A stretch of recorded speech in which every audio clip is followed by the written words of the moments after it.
perjamuan malam terakhir, sesudah Yudas meninggalkan ruang perjamuan, berkatalah Yesus kepada para murid yang lain, "Sekarang anak manusia dipermuliakan dan Allah dipermuliakan di dalam dia. Jikalau Allah dipermuliakan di dalam dia, Allah akan mempermuliakan dia juga di dalam dirinya dan akan mempermuliakan dia dengan segera. Hai anak-anakku, tinggal sesaat lagi aku ada bersama kamu. Aku memberikan perintah baru kepadamu, yaitu supaya kamu saling mengasihi. Sama seperti aku telah mengasihi kamu, demikian pula kamu harus saling mengasihi.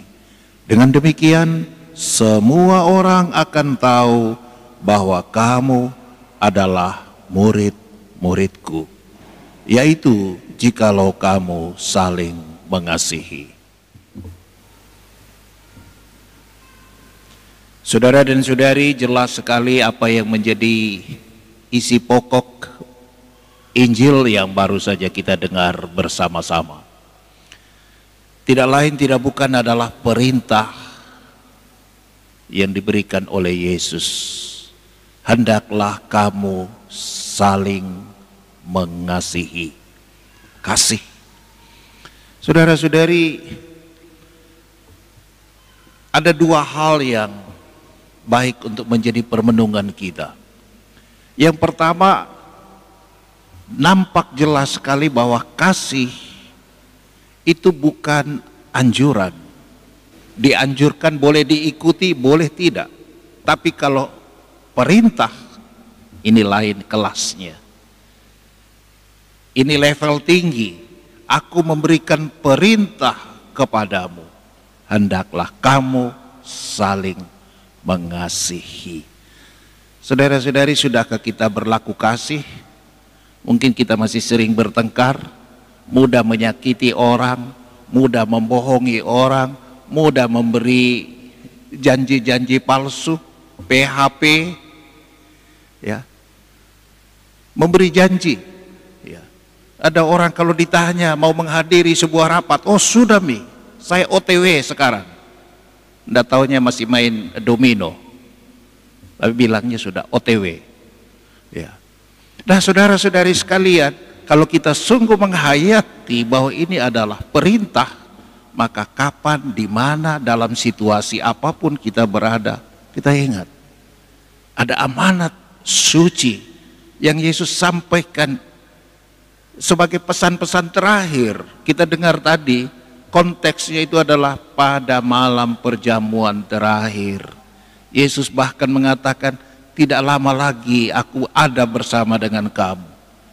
Tinggal sedikit waktu aku akan meninggalkan kamu. Dan benar saudara-saudari, kita tahu apa yang terjadi pada malam perjamuan terakhir.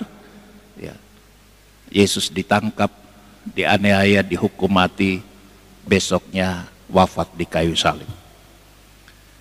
Perintah, itu yang pertama. Yang kedua, menarik, Yesus juga katakan bahwa orang akan mengenal bahwa kamu adalah murid-muridku, yaitu jika kamu saling mengasihi. Jadi kasih selain tadi saya katakan adalah perintah, yang kedua kasih adalah jati diri, identitas, ciri khas. Dan apa yang menjadi kekhasan kita dalam hal mengasihi? Jelas, seperti aku telah mengasihi kamu. Artinya, di luar sana pun ada ajaran cinta kasih. Di luar sana kita juga bertemu dengan tetangga kita, teman kerja, mereka juga berlaku kasih. Tetapi kasih bagi kita sebagai seorang Nasrani, contohnya adalah kasih Kristus sendiri. Tulus, total, dan penuh pengorbanan. Tidak ada kasih yang lebih besar dari seorang selain dia yang memberikan nyawanya sendiri bagi sahabat-sahabatnya. To love is to give the best for others. Mencintai itu memberi yang terbaik. Yesus telah memberikan yang terbaik bagi kita, itulah nyawanya sendiri. Nah, bagaimana saudara dan saudari kita menerapkan kasih jati diri kita sebagai pengikut Kristus dengan mencontohi kasih Kristus sendiri. Maka marilah kita menunjukkan kasih itu dalam hidup sehari-hari dengan banyak-banyak berbuat baik, dan setiap perbuatan baik pasti menghasilkan kebaikan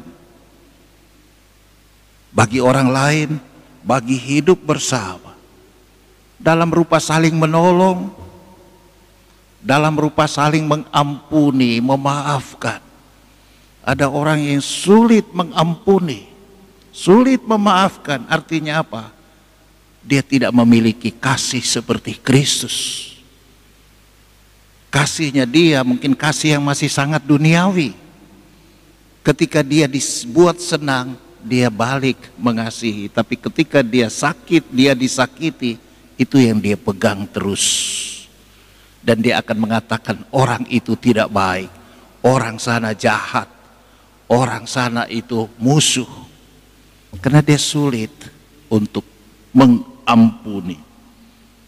Kasih juga akan menggerakkan kita berbuat baik untuk menjaga nama baik orang, bercerita tentang kebaikan orang dan bukan keburukan orang. Tadi di dalam bacaan yang pertama kita mendengar bagaimana Paulus dan Barnabas berkeliling kemana-mana, ke Pisidia, Pamfilia, Antioquia, kemana-mana. Untuk apa? Mewartakan. Mereka bercerita tentang perbuatan baik Allah bagi mereka dan bagi manusia. Dan karena itulah orang tertarik, orang mau mendengar, dan akhirnya orang juga ikut percaya kepada Yesus. Perbuatan dan kata-kata yang baik tentang kebaikan orang lain, ternyata ini memancarkan sebuah energi yang positif. Disitulah kita juga belajar, saudara-saudari. Mari melihat perbuatan baik di dalam diri sesama kita sebagai ekspresi kasih Allah. Sebagai orang beriman, kita percaya perbuatan baik yang muncul atau yang dinampakkan oleh siapapun, itu adalah tanda Allah yang melalui Roh Kudus-Nya bekerja, hadir di dalam diri orang itu. Meskipun orang itu mungkin tidak pernah menyadari apalagi mengakuinya karena dia tidak seiman dengan kita. Tapi Allah berkarya melalui siapapun tanpa mengenal suku, agama, ras, bahkan semua orang bisa Tuhan pakai. Dan mata kita sebagai anak-anak Tuhan melihat bahwa perbuatan baik dari dan oleh siapapun itu adalah pancaran kebaikan Tuhan.